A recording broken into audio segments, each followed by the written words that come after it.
Put it in the, like, I'm going to use Nick Saban's analogy from SEC Media Days.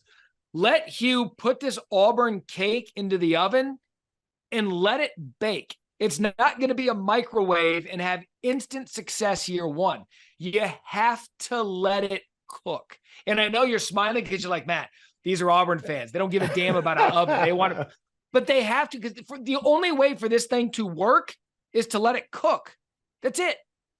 Well, what fan base in the SEC? Now, listen, I was very fortunate at Mississippi State that it was down kind of for a while, that I got an opportunity, but had success in year two. So got everybody excited and we were good to go at that point.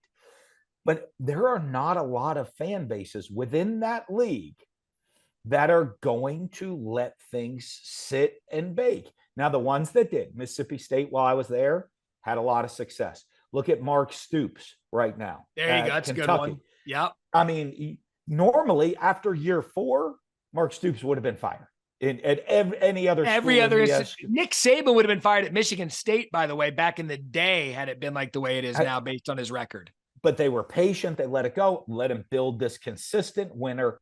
And now you expect Kentucky to be a solid team year in and year out. Yeah, it'll be interesting. South Carolina, the patience they're going to have right now, because there's excitement around Shane Beamer. Hey, you beat Tennessee and Clemson last year. Let's go. Let's take the next step. The fan bases, I always say this, and the SEC is the ultimate deal. Okay. If you go out to eat, okay, and you're used to eating McDonald's, all right, and then you go to Smith and Walensky's and you have that steak and you slice into it, or you're eating lobster, right? And all of a sudden you realize this tastes good.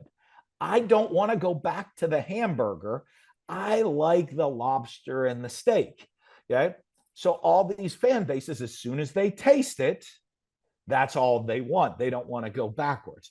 Well, Auburn, all the success throughout the years, the championships, they're not into the hamburger. They want the steak and lobster, and they want it now, and they're not ready to go taste anything else. Yeah, but sometimes you have to go on a diet in between and understand, like, cutting some of this stuff out before you get to eat the big steak dinner. And that's why I believe that long-term, the SEC expectation is what makes the sport beautiful. Yes. But when you look at Matt Rule, I was one of those that said Nebraska better be careful with Scott Frost, because if you chase out your legend, if he can't do it, then who can? Yeah. I think Matt Rule is the answer to that question, because he's a program builder. I spent time with him when he was down at Baylor to do a story on him for SportsCenter, and the mess that he walked into Baylor post Art Briles and what he was able to do with Baylor and his time there is one of the more remarkable coaching jobs in college football history. So he understands how to build a program. And I think Nebraska and the fan base understands that they've seen so much bad. I think, to your point, they're just going to be happy to see something better and give him time. Wisconsin's the same way. Look, Wisconsin's the league of Barry Alvarez. Brett Bielema went to the Rose Bowl 3 consecutive years, so we know that Wisconsin can do it. That's why I think Fickell and Rule, in terms of support around what they're trying to do, I think, put it this way, I think the Big Ten believes in ovens more than they believe in microwaves. The SEC loves a microwave. They love microwave popcorn. Oh, yeah. But the Big Ten likes a nice, slow cooked rump roast to just kind of slowly marinate until it's to perfection. Yeah, the second it gets cool in the SEC, they're not happy anymore. That it's got to be hot, that food, at all times, and I need it now. So when I want it, when I'm ready to go.